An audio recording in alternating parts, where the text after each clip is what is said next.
Pero tú sabes, en esa desesperación de que no sabes, que estás mal en el examen y estás buscando un... Y miro tal y tal, y me dice, Vázquez se queda de última. Pensé, chuleta, ya me vio, me va a quitar el examen y ya.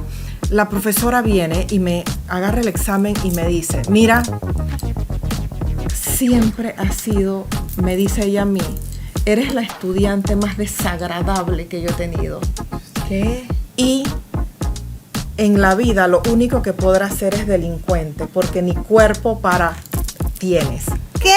No, yo me muero. Y yo me quedé así perpleja. O sea, ¿una profesora? Mi profesora. Y yo me quedé así perpleja, tú sabes, con los ojos aguados y muda. Y era la profesora a la que yo más admiraba, me dijo eso.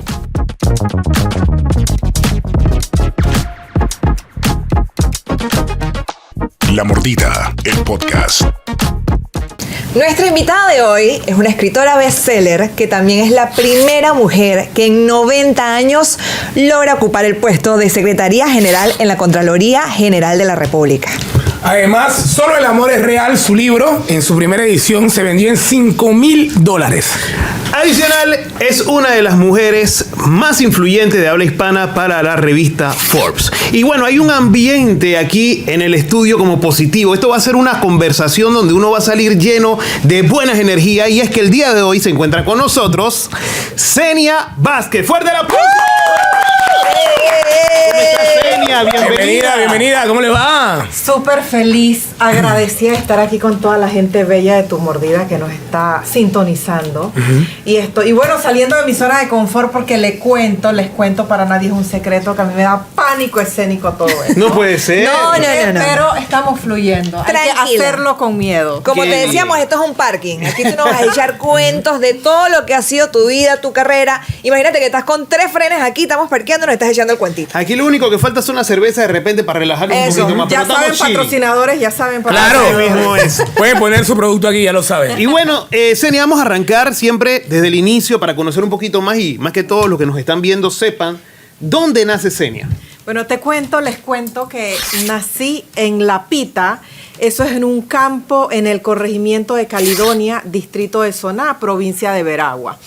Del lugar donde yo nací, había que caminar 2 horas para llegar a la escuela. O sea, del lugar donde yo nací a la escuela y a la calle, a la vía principal.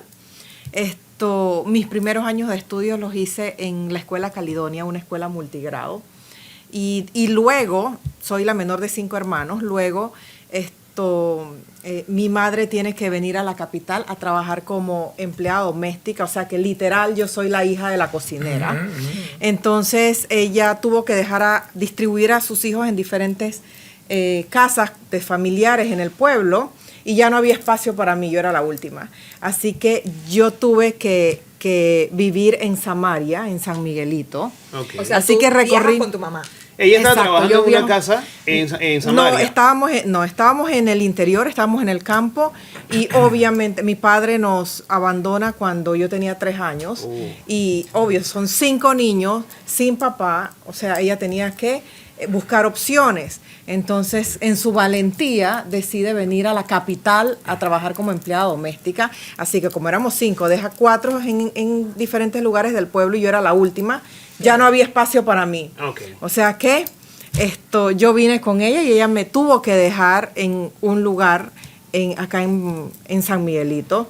Y allí comienza básicamente mi historia. Me imagino que donde un familiar, porque es muy recurrente esta historia de la cual tú hablas, mi familia tiene una historia muy similar, donde obviamente se tienen que trasladar para tratar de buscar mejores oportunidades, sobre todo cuando se vive en pueblos que no están del todo desarrollados. Tú estuviste en una escuela multigrado, donde la educación no es igual que en una escuela que se puede conocer como una escuela normal, por decirlo de alguna manera.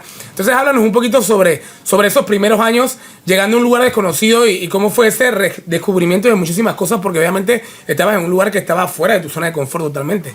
Claro que sí. De hecho, les cuento que mi niñez fue bastante difícil por muchísimas razones.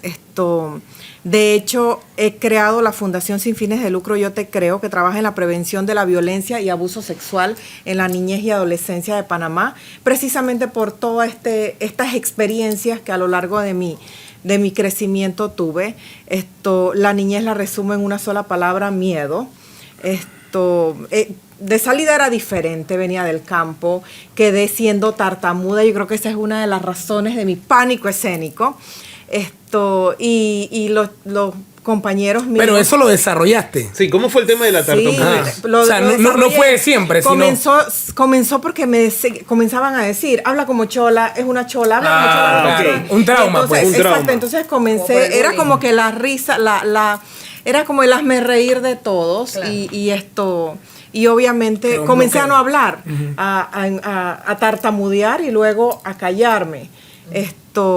Pero yo creo que todo en la vida es parte de una experiencia que uno tiene que vivir. vivir y que debe tener un propósito. O sea, cada experiencia en nuestra vida es como que, hey, o dejas que te destruya o permites que te construya. Y por allí eso es lo que nos tocó, ¿no? En ese momento, el no ser igual al resto es impresionante, pero uno siempre quiere encajar y uno siempre quiere ser igual al resto, cuando es una bendición ser diferente. Claro. Entonces, por ejemplo, hoy día yo misma digo, yo soy una chola. Y me encanta cómo hablo diferente. Y yo creo que una de las muestras más grandes de amor propio es precisamente la aceptación. La aceptación es liberación. O sea, tú tienes que aceptar este empaque en donde vienes. Yo siempre he dicho que hay oxígeno para todas. O sea, 100%. Hoy día, y bueno, ya en mi vida adulta, no me siento menos ni más, pero no me siento menos que absolutamente nadie. Y ya no quiero encajar. Al contrario, me encanta ser diferente. Entonces yo creo que todo es parte del proceso. ¿Qué edad tenías cuando viniste del interior a Panamá? Mira, iba a cumplir 8 años. Yo vine en enero. Entras a un colegio diferente. Yo quiero saber cómo fue esa Sí, adaptación. yo vine en enero. De hecho, mi mamá pidió $10 $10 prestados para venir a la capital. Yo vine sobre las piernas de mi mamá, imagínate. Porque no teníamos más. Y comienzo la escuela y mi madre obviamente tiene que trabajar como empleada doméstica, o sea, sale cada 15 días, cada 30 días, ya no es como antes. Claro. Antes no es como ahora. Entonces, tuve que estudiar, viví en muchas casas, no nada más en una, yo fui muy errante, viví en muchas casas y yo trabajé desde los 13 años. Trabajé limpiando mesas en la Avenida Central, seguro la conocerán, en una pizzería muy famosa, que puede ser patrocinadores también. También, Claro que sí. con pizza y cervecita. Exactamente, con pizza y todo lo demás. Y ahí les cuento todo. ¿Cómo no? Pero sí, comencé a trabajar. Yo creo que yo me siento orgullosa de haber sido trabajadora manual, de haber comenzado como esto y esto. De abajo, como se dice. Por supuesto. De abajo de la lama, hermano, no de abajo, de abajo. O sea que en esa época en que trabajabas, también estabas estudiando. Por supuesto. O sea, hacías las dos cosas a la vez. Exacto. Siempre, miren, toda mi vida he trabajado. O sea, yo creo que lo que más he hecho en mi vida es trabajar. Yo trabajé, estudié, a mí me rechazaron, por ejemplo, fui a Blockbuster. Tenía toda la actitud, el tipo me dijo, el que me entrevistó, sí, wow, tienes una actitud impresionante, lléname nada más un formulario, viene lo fácil, nada más las películas, ponme un listado de películas, y cuando fue lo fácil, yo dije, nunca en mi vida he visto una película. Wow. O sea, y me rechazaron de Blockbuster. No queremos a Blockbuster por como no ver patrocinador eso. de aquí. Por eso quebraron. Por eso quebraron. Fue por eso. Y también fui a una empresa a buscar trabajo limpiando y me rechazaron también de esto. Entonces, ¿por qué lo menciono? Porque, miren, a mí me rechazaron hasta de limpiar. ¿Tú te imaginas que a ti te rechacen de limpiar? Tú dices, hey, ¿yo Y para entonces qué sirvo? ahora, ¿qué voy a hacer? Exacto, ¿qué voy a hacer? ¿Yo de qué sirvo? Pero, ojo, cada no es una nueva oportunidad. Sí. Cada rechazo es porque Dios te tiene algo más grande. Te está diciendo no allí, pero es porque te va a decir Claro. sí en otros lados. Ahora, Y- tengo una pregunta, Senia, porque tú eres una mujer empoderada y eres una mujer que recibió muchos no en la vida. Lo estás hablando, lo estás conversando con nosotros, pero también te veo con un empoderamiento importante y has logrado grandes cosas. Pero ese cambio en tu vida de ser la chica tartamuda, la chica que se sentía rechazada, que no lograba muchas cosas, ¿de mano de qué viene? Porque siempre hay algo que lo empodera a uno. Quizás la habilidad para escribir, quizás el tema de los estudios cuando se está preparando académicamente te da una seguridad, un valor. ¿Cuál fue ese punto de inflexión y de cambio en tu vida que te hizo una persona que comenzó a abrazar esos no y comenzar a decir, ¿sabes qué? Ahora vienen los sí porque lo voy a lograr.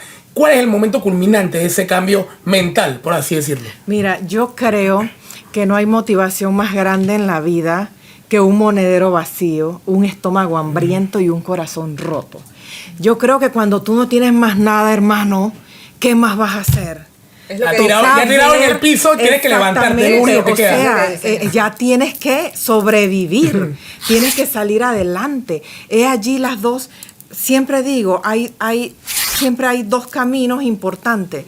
El que se rinde y dice, ay, bueno, es que ya me rechazó, ya me quedé aquí para siempre, ahí a fondo. A morir. O a morir. O el que dice, hermano, porque me rechazaron, porque esto, porque lo otro, ahora yo voy para arriba. ¿Entiendes? Porque los que me rechazaron, exactamente, me van a ver arriba. Y claro que quise rendirme 1000 veces, claro que quise dejar mis estudios, todos los días quería dejar mis estudios. De hecho, cuando me dicen cuál es el mayor logro, yo creo que el mayor logro es cada día poder levantarme y cumplir con ese día. Y ojo, no me rechazaron nada más antes y ahora todo el mundo, no, te rechazan todos los días. Claro, me rechazan hoy, incluso a mis 44 años hay gente que me rechaza, eso es algo normal. Pero ella es parte de mi vida. O sea, si tú me rechazas, eres tú. En la vida. Exactamente. Ya aprendes a vivir con eso, aprendes a manejar todo. Y yo creo que el logro más importante de cualquier ser humano es creer en uno mismo. O sea, ser la mejor barra de uno mismo. A mí nunca nadie me dijo, hey, tú eres bella. Nunca. Tú eres, mientras crecía, obviamente, claro. Tú eres inteligente. Nunca. Porque obviamente nuestros padres tal vez nos educan como a ellos lo educaron y demás. Entonces no hay un te amo, no hay un qué lindo 100%. Eres, me encanta lo que haces. Eso no quiere decir que no lo sientan. Te aplaudo. Claro. Exacto, entonces. Sí, simplemente son maneras. Exacto, y en mi entorno era todo lo contrario. O sea, yo siempre fui etiquetada como lo peor, ¿entiendes? Entonces, cuando el mundo entero te está etiquetando como lo peor, no es fácil, pero eres tú el que tienes que tú mismo ponerte la etiqueta como lo mejor. O sea, si tú no crees en ti, nadie nunca va a creer en ti. De hecho, hablas mucho como de resiliencia. O sea, como que toda tu vida has sido una persona muy resiliente, pero ¿sientes que eso es algo que aprendiste de alguien más? O sea, un comportamiento que viste, no sé, en tu madre o alguien de alguien de tu entorno, o es algo con lo que tú crees que tú naciste, o sea, algo que sientes que tienes dentro. Bueno, qué pregunta más interesante la tuya. Yo creo que como mencioné, hay cosas que tal vez miren, no hay emociones buenas ni malas, son energía para actuar. Cuando yo hablo con los chicos en riesgo social, yo también fui una joven en riesgo social, yo no puedo hablarle a ellos nada más, ay, de amor, de esto, porque no es lo que ellos están recibiendo. Lo que yo les digo a todos es, hey, todas las emociones son energía para actuar. Tienes ira, actúa con eso. Tienes miedo, actúa con eso. Tienes lo que sea que tengas, actúa, que sea un combustible. Como que lo canalices, ¿entiendes?, hacia algo bueno. Exacto, hacia algo positivo. Entonces, en mi vida tuve mucho miedo, mucha ira, porque obviamente recibí muchísimos golpes. Creo que durante todo mi crecimiento fui clavo. Entonces, toda esa ira la canalicé para crecer. Y yo sabía que la única forma era estudiar. Entonces, cada vez que yo quería abandonar mis estudios, yo recordaba todo esto. Por eso también digo que no hay enemigos, son maestros disfrazados. Todas las personas que nos hieren y nos hacen daño en algún momento, te sirve para crecer, para no rendirte, porque es como que, hey, ahora lo voy a hacer. Recuerdo que yo estaba en la secundaria, 4º año, y yo estudiaba y tal, y había una profesora divina, y yo la veía y decía, chuleta, cuando sea grande me gustaría ser así como esa profesora, toda elegante y tal. Y un día llego tarde al examen, venía de trabajar, miré la hoja de un compañero. Yo siempre tenía miopía, pero no tenía ni dinero para los lentes. Pero tú sabes, en esa desesperación de que no sabes, que estás mal en el examen y estás buscando y miro tal y tal, y me dice, Vázquez se queda de última. Pensé, chuleta, ya me vio, me va a quitar el examen y ya. La profesora viene y me agarra el examen y me dice, mira, siempre has sido, me dice ella a mí, eres la estudiante más desagradable que yo he tenido. ¿Qué? Y en la vida lo único que podrás ser es delincuente, porque ni cuerpo para tienes. ¿Qué? No, yo me muero. Y yo me quedé no así puedo. perpleja. O sea, una profesora. Mi profesora. Y yo me quedé así perpleja, tú sabes, con los ojos aguados y muda. Y era la profesora a la que yo más admiraba, me dijo eso. Y muchas veces cuando traté de rendirme también, porque tuve que ir a la universidad, estudiar en la noche, estudiaba Derecho, ella era una de las personas que me motivaba. Ella y muchísimas otras gente que hicieron cosas más dantescas. Pero eso fue lo que me hacía seguir y seguir y seguir. Entonces, no fue un modelo a seguir. Ay, mira qué linda fulanita, quiero ser como fulanita, ahora yo estoy motivada. No, fueron todas las experiencias negativas las que fueron el combustible para seguir y seguir y seguir y seguir.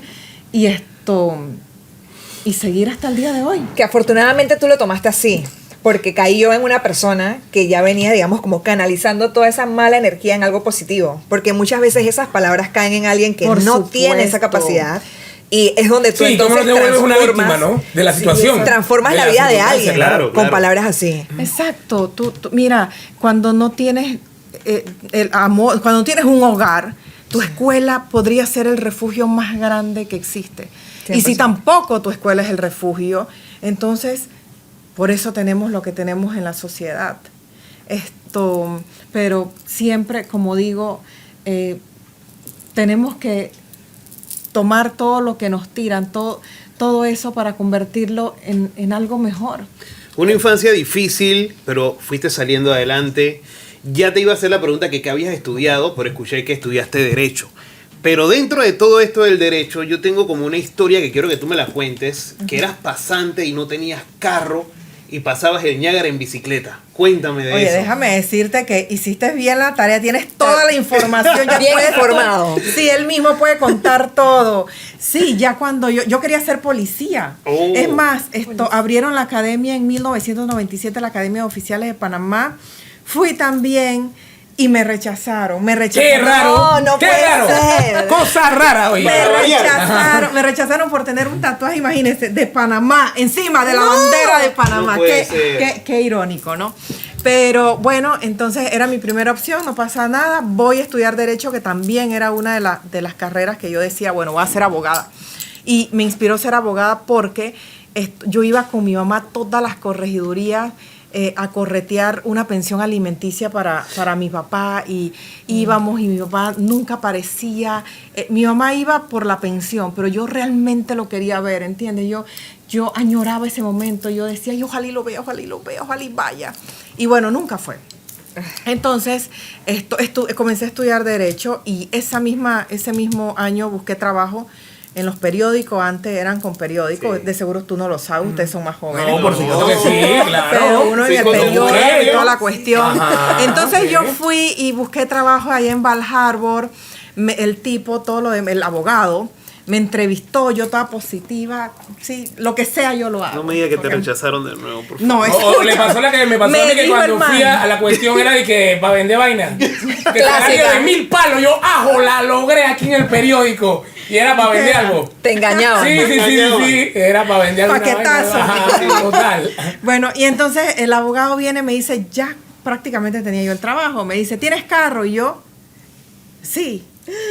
Y no tenía ni para el Diablo Rojo. O sea, y me dieron el trabajo. Dios y mío. yo allí cargando en bolsas de basura este cerro de expediente, porque en bolsa de basura porque llueve, Claro, y para te que no se moja el mojaran. expediente. Estás mal. Y el Diablo Rojo, ponte, me dejaba, tenía que hacer trasbordo, caminar la Corte Suprema hacia arriba. Imagínate la loma esa de la Ajá. 4 de julio para arriba. Ir a los juzgados, a toda mojada, los zapatos ahí. Yo estuve a punta de cola en los zapatos, tenía nada más como 3 ropitas si acaso y unos zapaticos, y yo dándole con todo.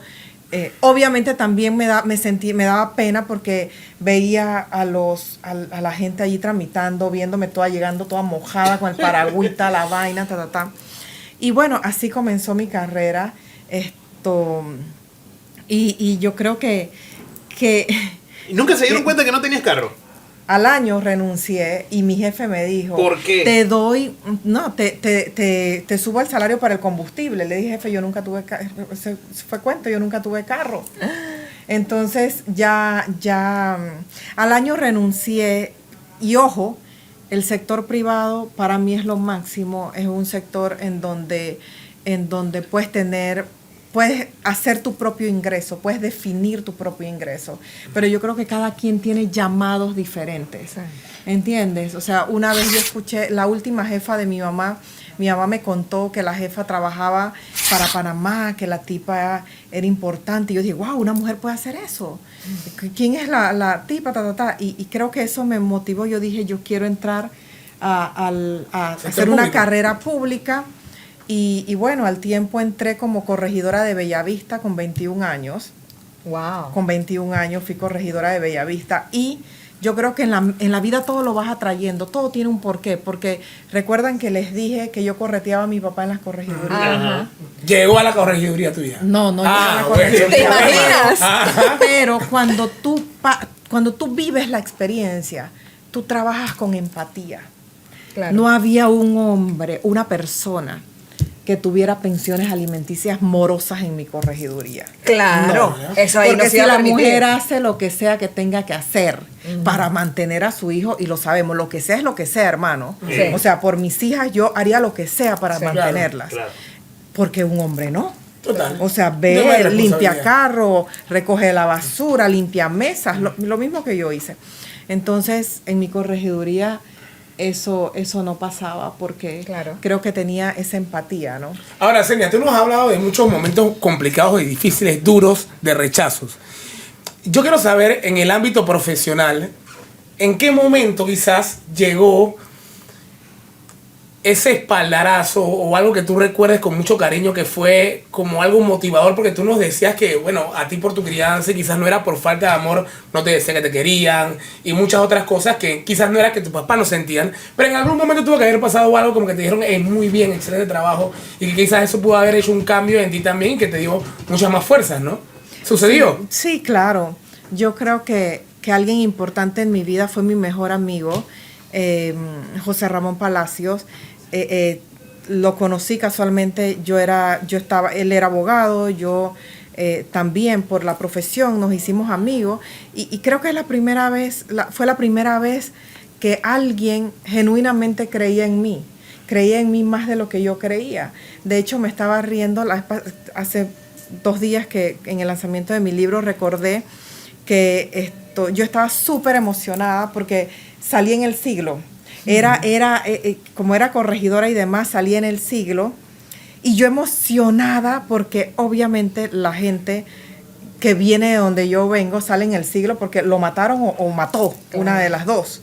Y yo salí por el trabajo, joven, agradable, pero con mano fuerte, una cosa así. Yo, salí en El Siglo. Me sentía la más famosa del mundo y le dijo, Ramón, salí en El Siglo. Y él me dijo, hey, tú vas a salir hasta en Forbes. Wow. Y yo lo miro y digo, ¿qué? Es Forbes. Yo ni sabía. Pero de verdad te lo dijo, o sea. Me lo y te y dijo no nada de más esta eso. publicación en específico. Y me dijo eso y me dijo muchísimas cosas más. Entonces, de las decisiones que uno toma en la vida, elegir a tu pareja es la más importante. O sea, tu pareja, y obvio, antes de elegir a tu pareja, tu grupo, tus amistades. La gente con que te rodeas. Exacto, la gente con la que te relacionas. Miren, ese es una de los más importantes porque allí es donde de verdad comienza a despegar. Cuando son amigos que creen en ti, que te impulsan a salir de tu zona de confort, que te dicen lo maravilloso que eres, pero que te lo dicen genuinamente. Y que cuando tú no estás y se habla de oportunidades en algún lugar, esa persona va a mencionar tu nombre. Exactamente. Esos son los amigos que uno tiene que tener en la vida. 100%. Y allí creo que allí comenzó una etapa tan importante para mí, tan importante porque ya yo estaba obviamente en otro nivel profesional, ya era una profesional, ya estaba escalando. He sido la primera mujer en ocupar absolutamente todas las posiciones que he desarrollado desde hace 20 años. Ser la primera mujer en ocupar todas las posiciones no es fácil. Yo estuve en el mundo de la aviación por 10 años. No es fácil llegar al sector de la aviación, en donde obviamente el género masculino es mayor y son los que ocupan los grandes cargos. Entonces, tener a una persona que te acompañe y cuando tú te quiebres, porque hay días difíciles, esté allí y te impulse, es tan importante. ¿En qué momento lograste salir del barrio? Porque nos hemos pasado contando todo. ¿Cuándo sales de Samaria? ¿En qué momento tú logras dar ese paso? Como decir, ¿sabes qué? Estoy en otro lugar, la vida va a cambiar, otras oportunidades. Mira, yo viví no nada más en Samaria, yo viví en el sector 32 de Veranillo, viví en muchos lugares de San Miguelito y de hecho allí la persona que me estaba... Yo viví en barracas.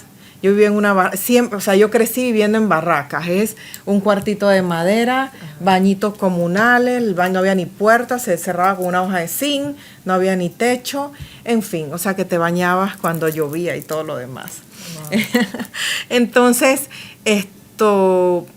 me sacaron de allí. Yo era una muchachita, me sacaron de allí la señora dueña de los cuartitos y me hicieron uno de los favores más grandes, porque así salí por la puerta de atrás, ¿no? Sacada de una barraca, imagínate. Pero...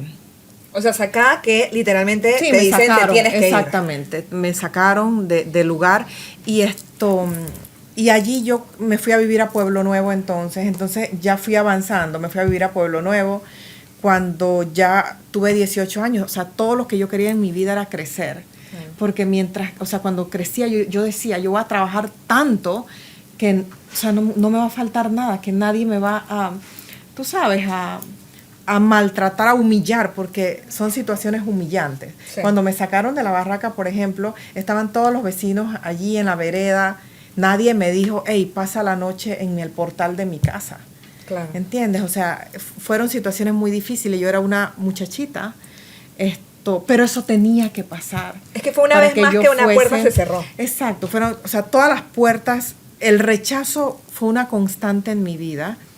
Y bueno, después, ya cuando yo comencé a trabajar como corregidora, me mudé entonces a Bellavista, o sea, ya comencé a escalar, fui corregidora de Bellavista por 5 años, luego entré en la aviación por casi 10 años, entonces... ¿Como corregidora dabas permiso para fiestas y esas cosas? ¿O decías, no hay fiesta para nadie? Por supuesto se dan permiso para fiestas, eso es Bellavista, o sea, sí. Bellavista es un corregimiento, y ojo, cuando uno está de turno, uno ve a la mitad, o sea, son 20, en aquel entonces creo que era 21 corregimientos, y tú ves la mitad de corregimiento.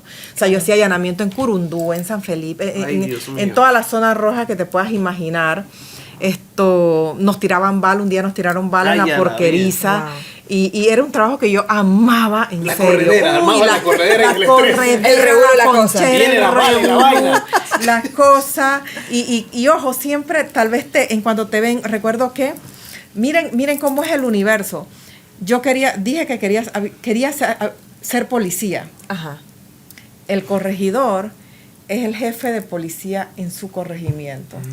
Entonces yo trabajaba con la policía. Con tatuaje fui corregidora de policía. Y se organice. Exacto. Así que todo ha sido como, todo en mi vida me ha llevado a como que todo está unido. Yo soy muy creyente de eso, de que todo lo que vivimos es por algo y al final siempre vas a necesitar una experiencia que tuviste en el pasado. Pero quiero indagar sobre algo distinto. O sea, tú fuiste corregidora a los 21 años y nos contabas que eras como la primera mujer que has ocupado los primeros cargos a lo largo de tu carrera. Y eso debe ser, y fue unos años, digamos, en los que era muy difícil para una mujer lograr ciertos cargos de autoridad. Siendo corregidora, ¿cómo fue eso para ti? ¿Cómo vivir el hecho de que, uno, eras mujer y dos, eras muy chiquita? Tal cual. Mira, yo creo que cuando digo que toda mi carrera ha sido ha sido difícil porque tú estás clarita, 21 años siendo mujer. Uh-huh. La gente decía, es que por algo será. Claro. Por algo la tendrán, Nunca falta el comentario. Exacto. Es una cosa impresionante. Y el ser mujer y el ser joven, hace que la gente subestima a uno por la edad, pero la madurez no tiene nada que ver con la edad, ¿entiendes? Yo pude tener 13 años y yo, en el lugar donde trabajaba limpiando, yo tenía poca madurez, tanto así que mi jefe me dejaba a veces encargada de la pizzería y mis compañeros me odiaban. Wow.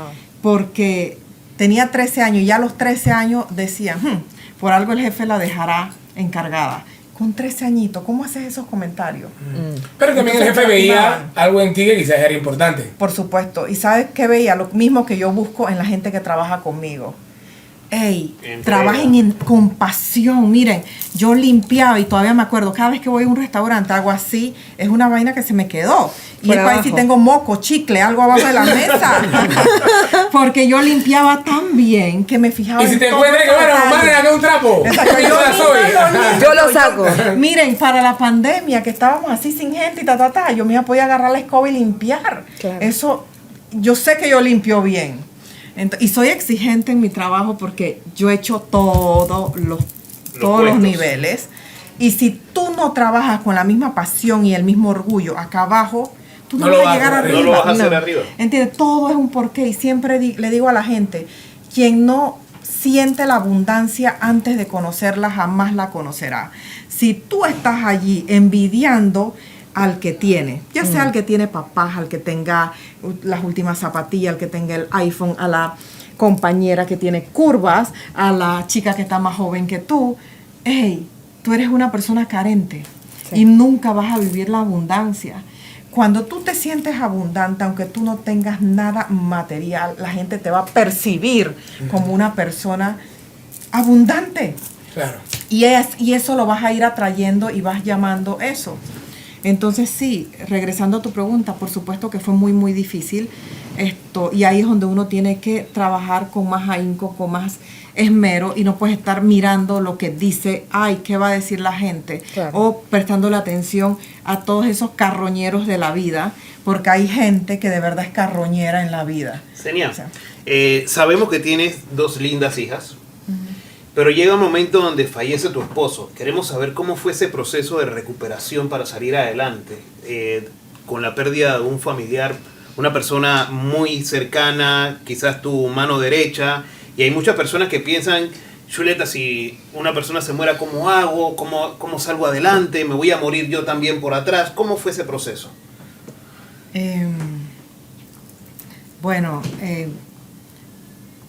Creo que ese ha sido uno de las experiencias más difíciles porque obviamente he pasado por muchas cosas, pero cuando sucede algo como eso, una cosa es cuando uno tiene que salir adelante por uno, pero ver sufrir a tus hijos cuando tú también estás sufriendo es... El doble, triple y Sí, cuatro es veces más difícil. de lo más difícil que yo he experimentado porque toda tu vida te cambia por completo. Y más cuando mi esposo era mi plataforma, era como toda mi familia junta, era como todo lo que yo había conocido, todo lo bueno que había en mi vida. Y de hecho ni siquiera sé cómo lo estoy haciendo, pero yo siempre digo que hay que hacer todas las cosas un día a la vez. O sea, yo me siento realizada al final del día, sabiendo que pude con ese día, que pude hacer todas las cosas que yo tenía que hacer. Porque si pienso en el futuro, o sea, eso fue hace 5 años y yo decía, ¿cómo sostengo mi vida? ¿Cómo sostengo mis hijas? Todo, mi hogar, tendría que cambiar todo lo que yo he tenido. Y en ese momento, cuando pensaba en el futuro, y les voy a confesar algo aquí que tal vez nunca he confesado, y es que recuerdo que al poco tiempo mi suegra me dijo, obviamente ella también estaba muy movida con todo, y me dijo, es que tú no vas a poder, o sea, ¿cómo vas a poder sostener todo esto? Tienes que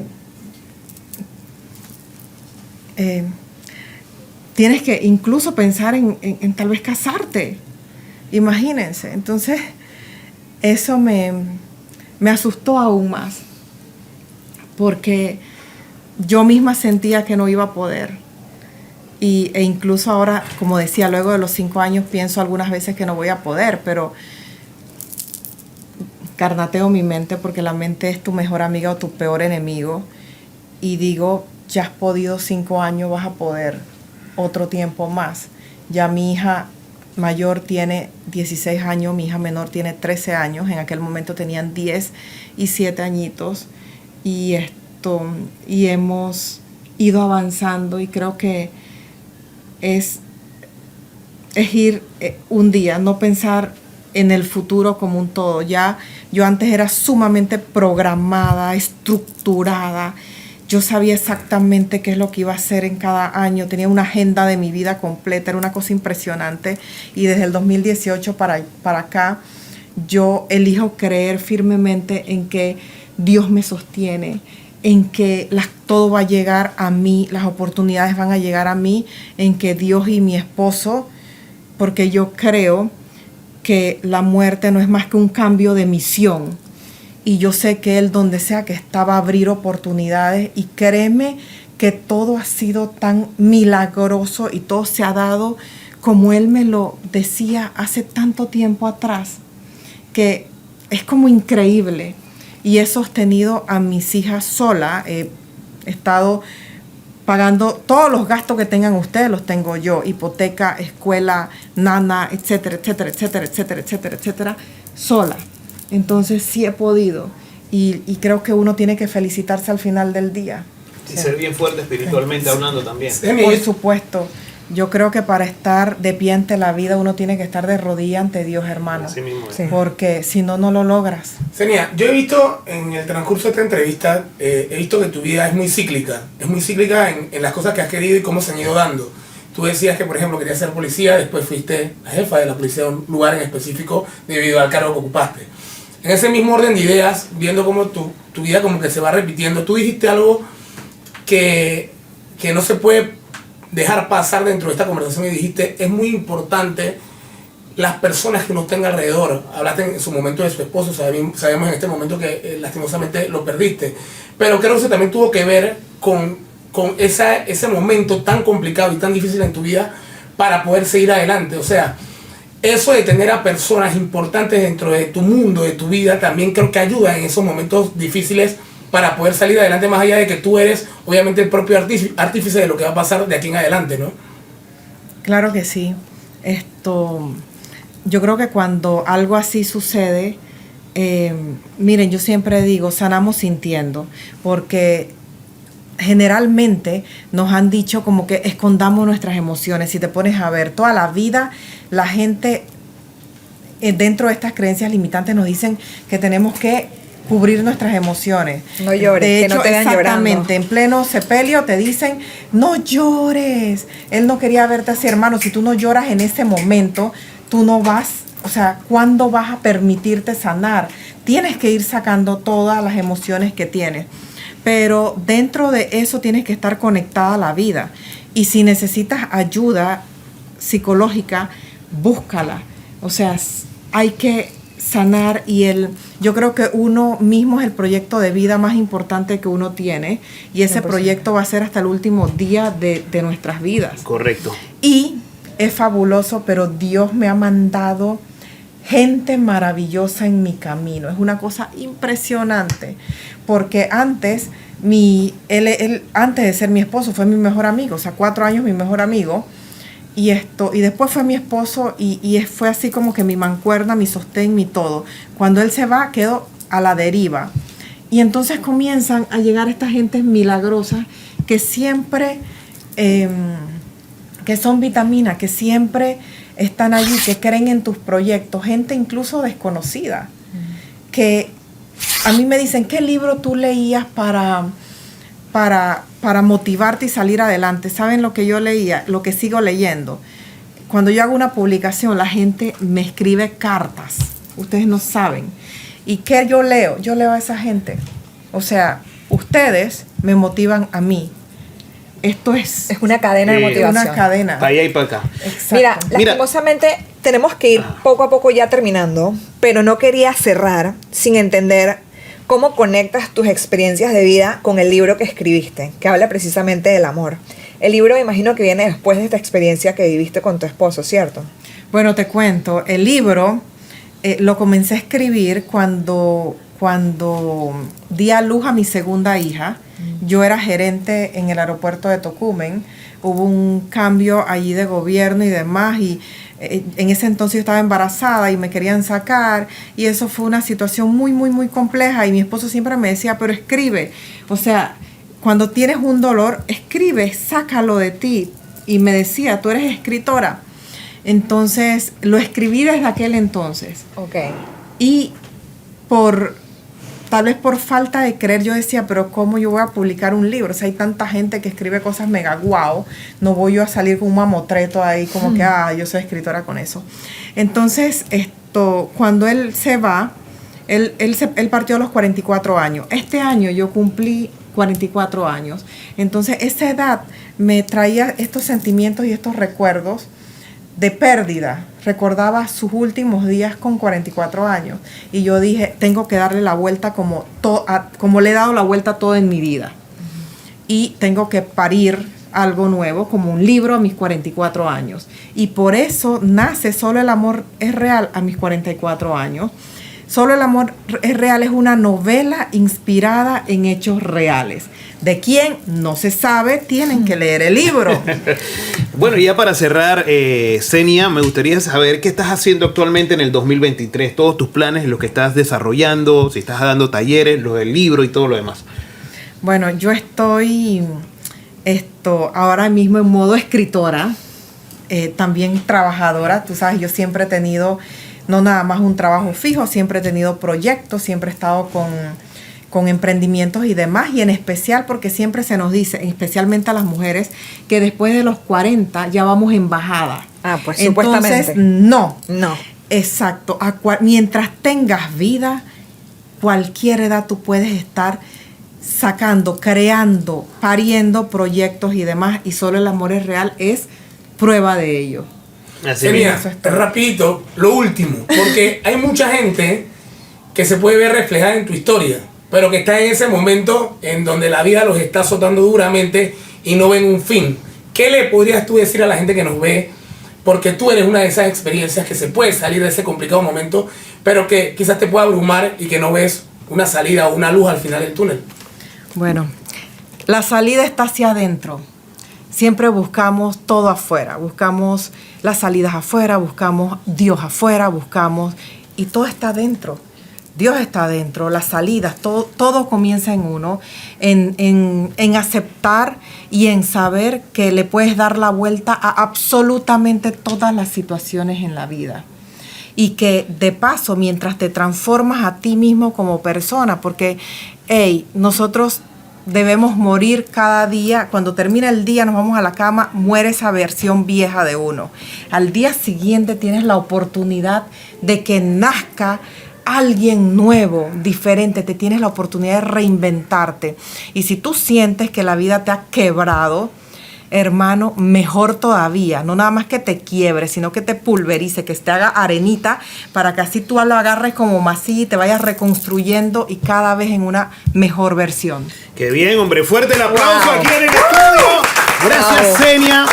Estos son de los podcasts que nos vamos llenos de buena vibra. Como una energía linda. Así mismo es. Y bueno, de esta manera llegamos a la parte final del podcast del día de hoy. Gracias a toda la gente que nos ve, ya sabe, dale like, suscríbete, comparte. ¿Y cómo terminamos? Siempre, el plo plo. Placa, Paca, paca, es la cosa. Chao.